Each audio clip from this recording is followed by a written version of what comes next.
பூலோகம் போற்றும் பூண்டி புதுமை மாதாவில் என் அன்பிற்கினிய திரளான அருட்தந்தையர்களே, அருட்சகோதரிகளே, அருட்சகோதரர்களே, அன்பான சகோதர சகோதரிகளே, இன்றைய நாளில் உலகம் முழுவதும் ஆண்டவர் இயேசுவினுடைய அன்னையாம் கன்னிமரியாவுடைய பிறப்பு பெருவிழாவை கொண்டாடி மகிழ்கிறார்.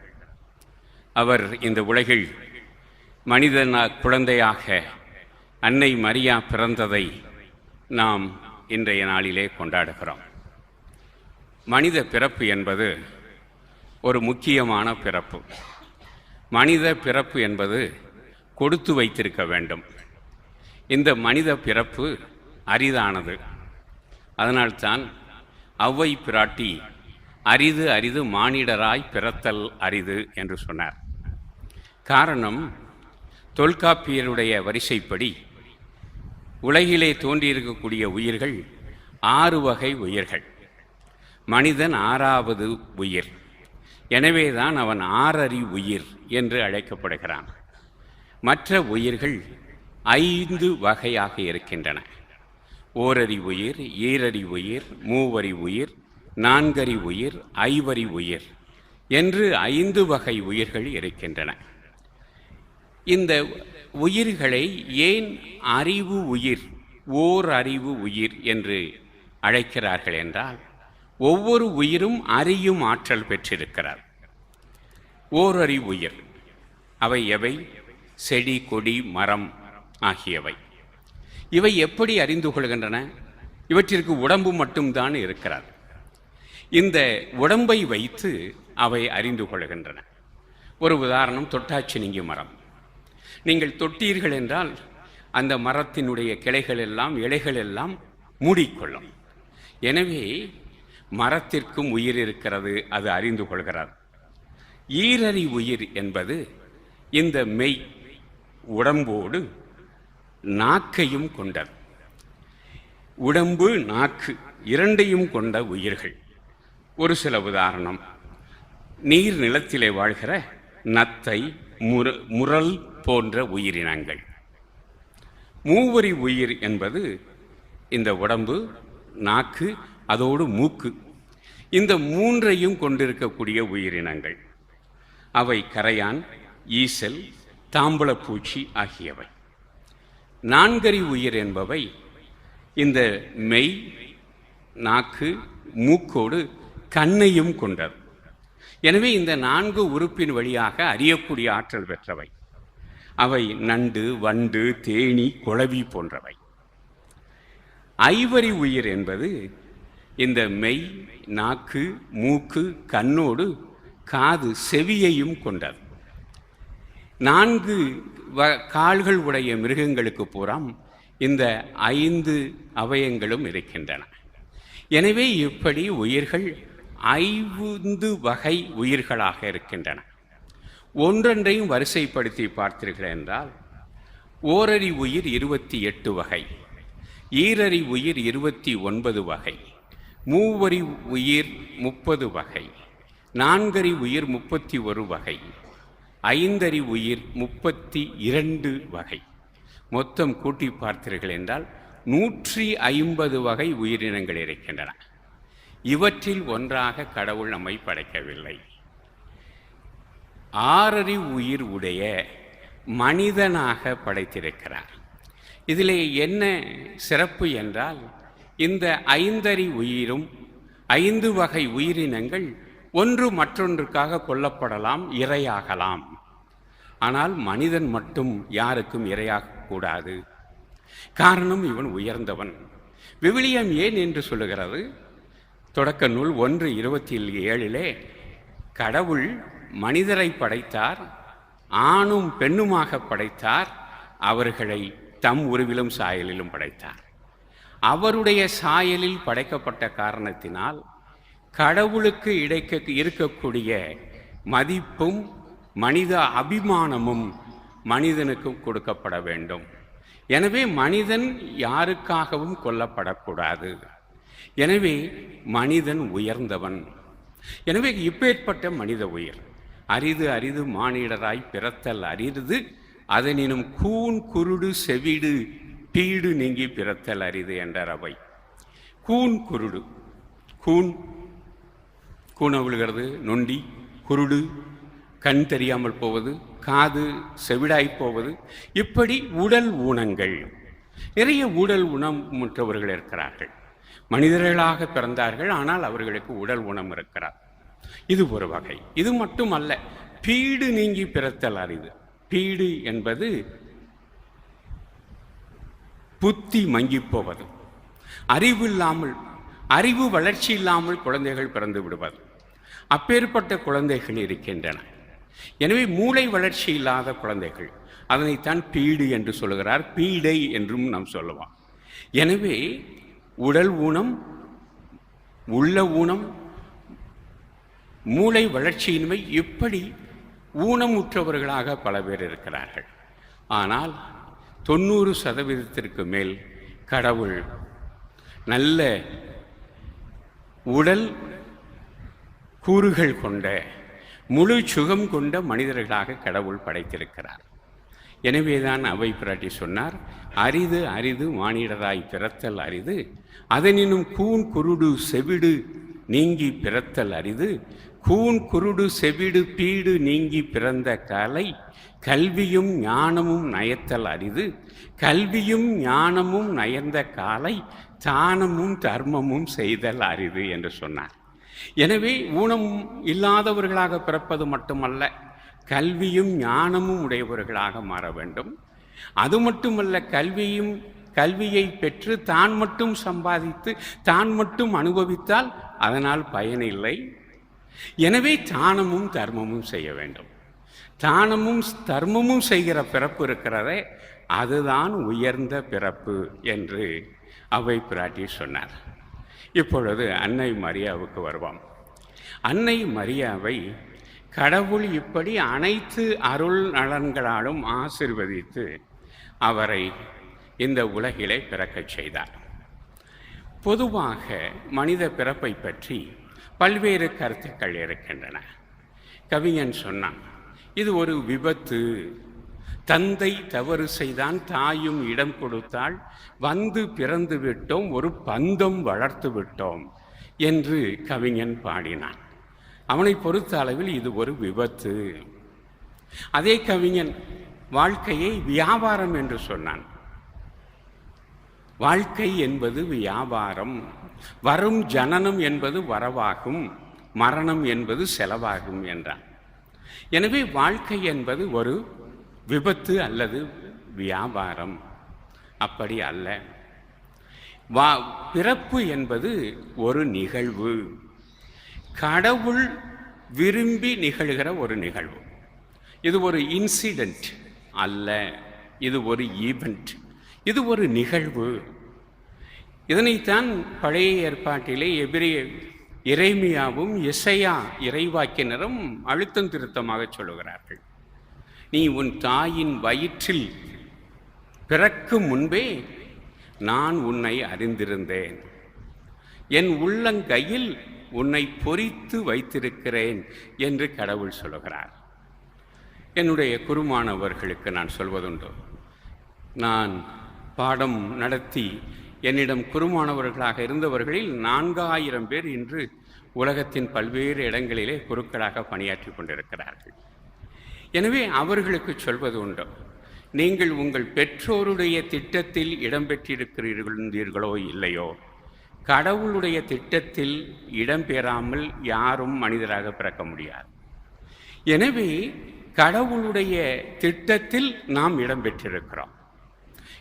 இதனைத்தான் இன்றைய 2வது வாசகம் அழகாக சொல்கிறது.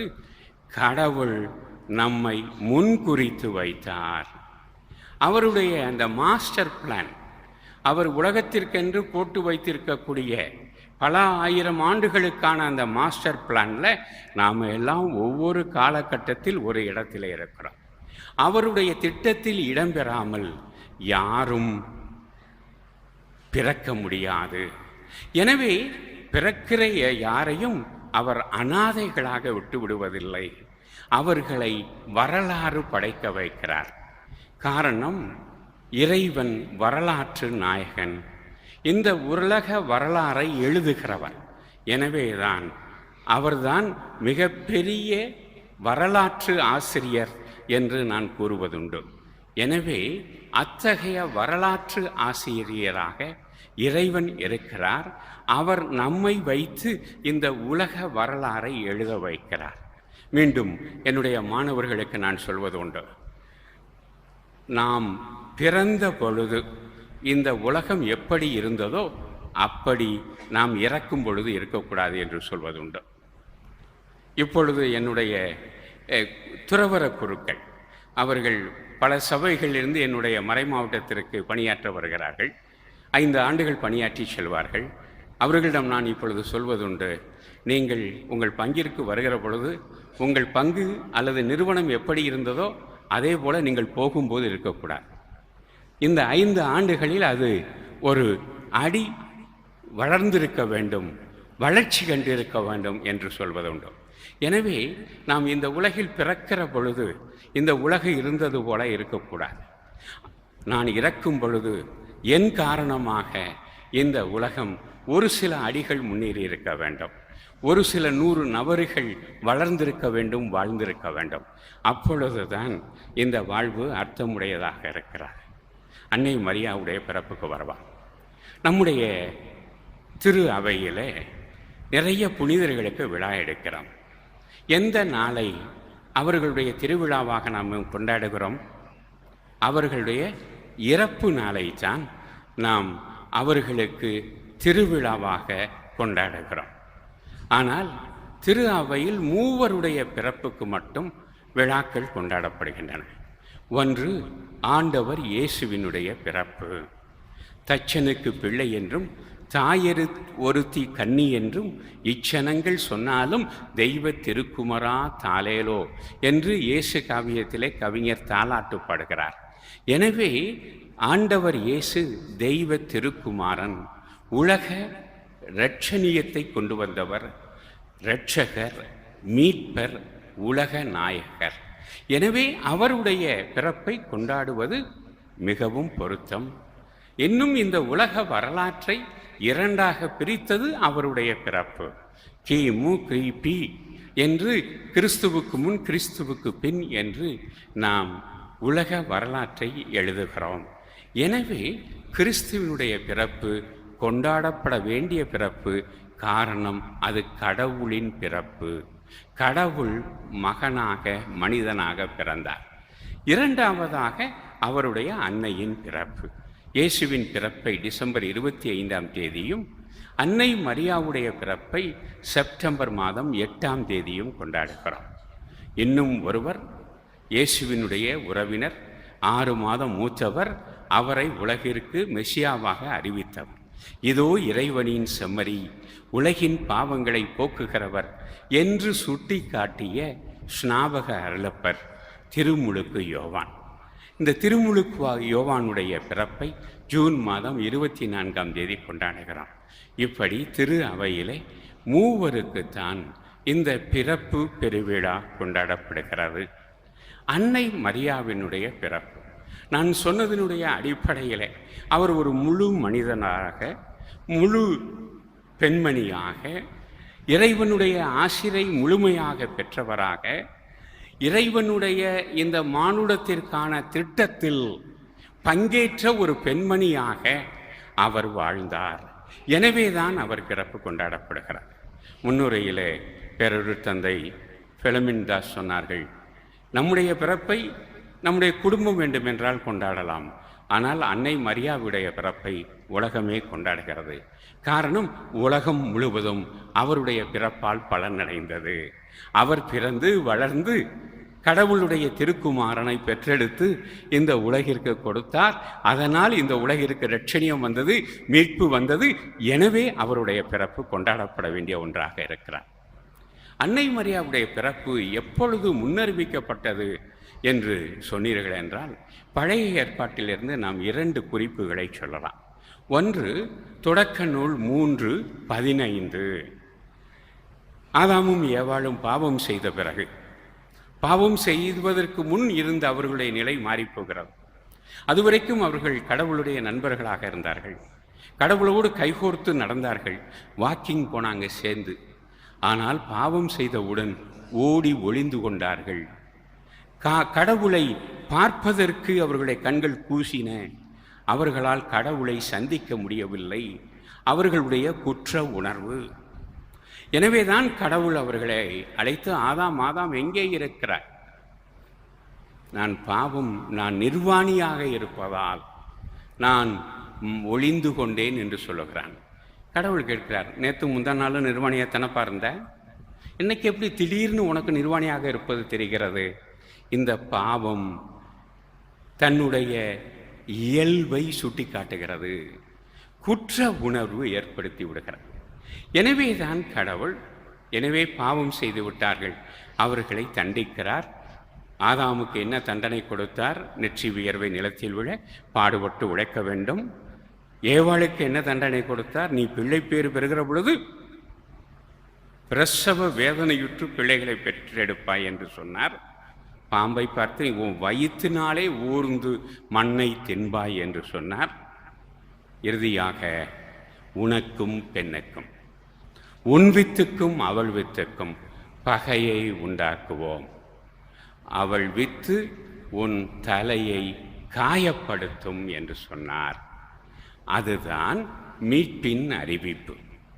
கடவுள் உலகத்திற்கு, உலக சமூகத்திற்கு தண்டனையை கொடுக்க வேண்டும். அது நியாயம். கடவுள் நியாயவதி. எனவே பாவம் செய்தவர்களுக்கு தண்டனை கொடுத்தாக வேண்டும். ஆனால் அவர்கள் அப்படியே தண்டிக்கப்பட்டு அழிந்து விடக்கூடாது என்பதற்காக கடவுள் அவர்களை மீட்கிற திட்டத்தை அன்றைக்கே அறிவிக்கிறார். எப்பொழுது அவர்களை தண்டித்தாரோ அப்பொழுதே மீட்பின் அறிவிப்பை தருகிறார்.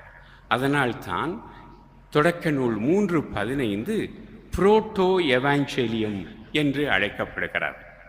அதாவது முன் நற்செய்தி என்று அழைக்கப்படுகிறது. எப்பொழுது நற்செய்தி வழங்கப்பட்டது? லூக்கா 1:26 முதல் 38 உள்ள பகுதி, மங்கள வார்த்தை பகுதி. வானதூதர் கபிரியேல் வந்து அன்னை மரியாவை சந்தித்து, நீர் ஒரு மகனை பெற்றெடுப்பீர், அவர் உன்னதராயிருப்பார், மேன்மை தங்கியவராயிருப்பார், அவருடைய ஆட்சிக்கு முடிவுறாது என்றெல்லாம் அறிவித்த போது அன்னை மரியா, இதோ உம்முடைய அடிமை, உம் சொற்படியே எனக்கு ஆகட்டும் என்று சொன்னாரே. அப்பொழுதுதான் மீட்பு அறிவிக்கப்பட்டு அது முத்திரையிடப்பட்டது. ஆனால் அதனுடைய முன் அறிவிப்பு உலக வரலாற்றின் தொடக்கத்திலேயே ஆதாம் ஏவாள் பாவம் செய்த பொழுது, அவர்களுக்கு தண்டனை கொடுக்கப்பட்ட பொழுது அவர்களுக்கு மீட்பு என்ற நற்செய்தியும் அறிவிக்கப்பட்டது. எனவேதான் அது முன் நற்செய்தி என்று அழைக்கப்படுகிறது. இரண்டாவதாக பழைய ஏற்பாட்டிலே எசையா 7:14 இறைவாக்கினர் எசையா ஆகாஷ் மன்னனுக்கு ஒரு இறைவாக்கு கொடுக்கிறான். இதோ கருவுற்றிருக்கும் இளம்பெண் ஒரு மகனை பெற்றெடுப்பார், அம்மகனுக்கு இம்மானுவேல் என்று பெயரிடுவேர் என்ற ஒரு வாக்கு. அதனை மத்தேயு நற்செய்தி, இன்றைய நற்செய்தி 1:24-25 ஆகிய வசனங்களிலே, இதோ கன்னி கருத்தாங்கி ஒரு மகனை பெற்றெடுப்பார், அவருக்கு இம்மானுவேல் என்று பெயரிடுவீர், கடவுள் நம்மோடு என்று அதற்கு பொருள் என்று வானதூதர் கபிரியேல் சூசை முனிக்கு, புனித வளனாருக்கு சொல்லுகிறார். எனவே பழைய ஏற்பாட்டில் எசையா 7:14 சொல்லப்பட்டது சற்று தழுவி அமைக்கப்பட்டு, எங்கே கன்னி கருத்தாங்கி அன்னை மரியாள், கன்னி மரியாள் தூய ஆவியாரின் துணையால் ஆண் துணையின்றி ஒரு மகனை பெற்றெடுப்பார், அவர் கடவுளின் மகனாக இருப்பார், உன்னத கடவுளின் மகன் அவர், அவருடைய ஆட்சிக்கு என்று முடிவிராது. எனவே இந்த செய்தி இப்படி அன்னை மரியாளுடைய பிறப்பு என்பது ஏதோ திடுதுப்புன்னு நிகழ்ந்த ஒன்று அல்ல, ஒரு விபத்து அல்ல, ஒரு சம்பவம் அல்ல, இன்சிடென்ட் அல்ல, ஒரு இவெண்ட், வெல் பிளான்டு இவெண்ட். கடவுள் தன்னுடைய திருமகன் கிறிஸ்துவை பெற்றெடுப்பதற்காக ஒரு பெண்மணியை தொடக்கத்திலிருந்தே தயார் செய்திருக்கிறார். அதற்கு பிறகும் அவரை தகுதிப்படுத்தியிருக்கிறார். இன்றைய 2வது வாசகம் ரோமையருக்கு எழுதிய திருமுகம் 8:28 முதல் 30 வரை. கடவுள் யாரை முன்குறித்து வைத்தாரோ அவர்களை தேர்வு செய்தார், யாரை தேர்வு செய்தாரோ அவர்களை தகுதிப்படுத்தினார், யாரை தகுதிப்படுத்தினாரோ அவர்களை தன்னுடைய மாட்சியில் அவர்களுக்கு பங்களித்தார் என்று சொல்லுகிறார். எனவே அன்னை மரியாவையும் கடவுளுடைய அழைப்பு தகுதியற்றவர்களுக்குத்தான் வருகிறார். ஆனால் தகுதியற்றவர்கள் தகுதியற்றவர்களாகவே இருந்துவிட முடியாது. மத்தேயு நற்செய்தியிலே பெரிய விருந்துக்கு அழைக்கப்படுகிற ஒரு உமை இருக்கிறார். அரசன் பல பேரை அழைக்கிறான், திருமண விருந்திற்கு. ஒவ்வொருவரும் ஒரு காரணத்தை சொல்லிவிட்டு போய்விடுகிறார்கள். அதற்கு பிறகு என்ன சொல்கிறார்? செல்லுங்கள், சாலையோரங்களிலெல்லாம் இருப்பவர்களை கூட்டி வாருங்கள் என்று. அப்பொழுது விருந்து நடந்து கொண்டிருக்கிறது. ஆனால் ஒருவனை பார்த்து, நீ ஏன் திருமண ஆடையின்றி இங்கே வந்தாய் என்று அவனை புறந்தள்ளுகிறார் அந்த அரசன். அந்த ஓமை என்ன சொல்கிறது? என்ன தகுதி? கடவுளுடைய கிருபைகளை பெறுவதற்கு மனமாற்றம், மனம் திரும்புதல் என்ற தகுதி இருக்க வேண்டும். எனவே அந்த தகுதியை ஒவ்வொருவரும் பெற வேண்டும். அன்னை மரியாளை பொறுத்தளவில் அதற்கு தேவையில்லை. எங்கே பாவம் இருக்கிறதோ அங்கேதான் மன்னிப்பும் மனமாற்றமும் வேண்டும். ஆனால் அன்னை மரியா கடவுளுடைய திருமகனை பெற்றெடுக்க வேண்டும் என்பதனால் அவர் கருவிலேயே அமல உற்பவியாக ஜென்ம பாவம் இல்லாமல், பிறப்பு நிலை பாவம் இல்லாமல் பாதுகாக்கப்பட்டார். எனவே இப்படி அவர் மிக அற்புதமாக கடவுளால் தயாரிக்கப்பட்டு அவர் பிறந்து, அவர் வளர்ந்து, யோசேப்பை கைப்பிடித்து திரு குடும்பத்தை உருவாக்கி ஆண்டவர் இயேசுவை தூய ஆவியாரின் துணையால் பெற்றெடுத்து அவரை பாதுகாத்து, அவரை எகிப்திற்கு தூக்கிச் சென்று பாதுகாத்து, நாசரேத்திற்கு அழைத்து வந்து அவரோடு வழி சென்று சிலுவை வரைக்கும் சென்று ஆண்டவர் இயேசுவின் தாய் மட்டுமல்ல, சிறந்த சீடத்தி என்ற பெயரையும் எடுத்தார். எனவேதான் இப்பேற்பட்ட அன்னை மரியாவினுடைய பிறப்பை நாம் கொண்டாடுவது சாலச் சிறந்தது. இன்றைய நாளில் உலகம் முழுவதும் அவருடைய பிறப்பை கொண்டாடி கொண்டிருக்கிறது. நாம் இன்று இந்த பூலோகம் போற்றும் பூண்டி புதுமை மாதாவினுடைய திருத்தலத்திலே அவருடைய பிறப்பை கொண்டாடுகிறோம். இந்த பூண்டி புதுமை மாதா திருத்தலம் இன்றைக்கு எனக்கு தெரிய தமிழகத்திலே 2வது பெரிய திருத்தலம் என்ற அளவிற்கு இது சிறந்து வளர்ந்து ஓங்கி இருக்கிறார். கடந்த ஒரு 100 ஆண்டுகளில் அல்லது 75 ஆண்டுகளில், ஏறத்தாழ 100 ஆண்டுகளில் இந்த பூண்டி புதுமை மாதா திருத்தலம் வளர்ந்திருக்கிறார். இதற்கு மிக முக்கிய காரணமாக இருந்தவர் இறை ஊழியர் அருட்தந்தை லூர்து சேவியர் அவர்கள். அவர் இங்கே பங்குத்தந்தையாக பணியாற்றிய போதுதான் நிறைய மக்கள் இங்கே வர ஆரம்பித்தார்கள். அவர்கள் வந்து பூண்டி புதுமை மாதாவிடம் செபித்து அவரிடம் ஆசீர்வெற்று மந்திரித்து அவர் ஆசீர்வதித்து சென்றவர்களுக்கெல்லாம் உடல் நலம் கிடைத்தது. அவர் சொன்ன வாக்குகள் நிறைவேறின. அதனால்தான் ஆயிரக்கணக்கான மக்கள் வர ஆரம்பித்தார்கள். அந்த வருகை தொடர்ந்து கொண்டே இருக்கிறார். 1950களிலே ஒரு தம்பதியர், கத்தோலிக்க தம்பதியர், இளம் வயதினர், அவர்களுக்கு 2 பெண் குழந்தை பிறந்து 2ம் இறந்து விட்டார். அந்த தாய் அடிக்கடி சுகமில்லாமல் போய்கொண்டிருந்தார். அவருக்கு தானும் செத்துப்போவோம் என்ற பயம் வந்துவிட்டது. அவருடைய கணவருக்கு ஒரு நம்பிக்கை, பூண்டி மாதாவிடம் செபித்து தந்தை லூர்து சேவியரிடம் ஆசீர்வாதம் பெற்று வந்தால் சுகமாகி விடுவாள் தன் மனைவி என்று நம்பினார். அவரை அழைத்து கொண்டு பஸ்ஸில் வந்து திருக்காட்டுப்பள்ளியிலிருந்து அவர்கள் நடந்து வருகிறார்கள். அப்பொழுது திருக்கட்டுப்பள்ளி ஆற்றிலே நிறைய வெள்ளம். திடீரென ஒரு பெருங்காற்று அது தூக்கி அந்த பெண்ணை ஆற்றிலே எரிந்து விடுகிறது. இளங்கணவர் குதித்து அவரை காப்பாற்றி தண்ணியோடு தூக்கியாந்து தந்தை லூர்து சேவியருக்கு முன்னால் படுக்க வைக்கிறார். என்னமாச்சு உனக்குன்னு கேட்குறாரு லூர்து சேவியர். ஃபாதர், நான் செத்து போவேன் ஃபாதர், அடிக்கடி இப்படி பேய் தொல்ல ஃபாதர் அப்படின்னு சொல்லி அந்த அம்மா புலம்புறாங்க. அவர் போய் மாதாட்ட ஜெபம் பண்ணிட்டு வந்தார்.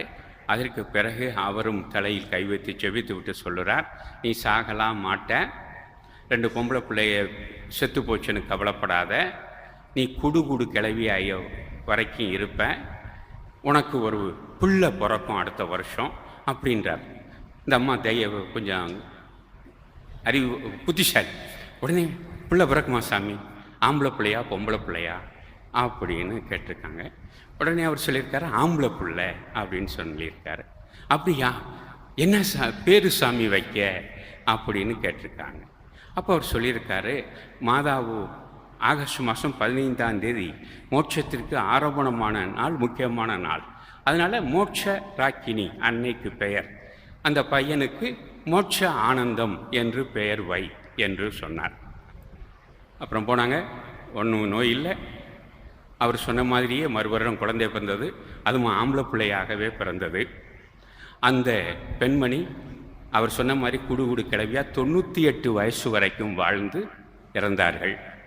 அந்த பெண்மணி என்னுடைய தாய், அந்த ஆம்பளை பிள்ளை நான்.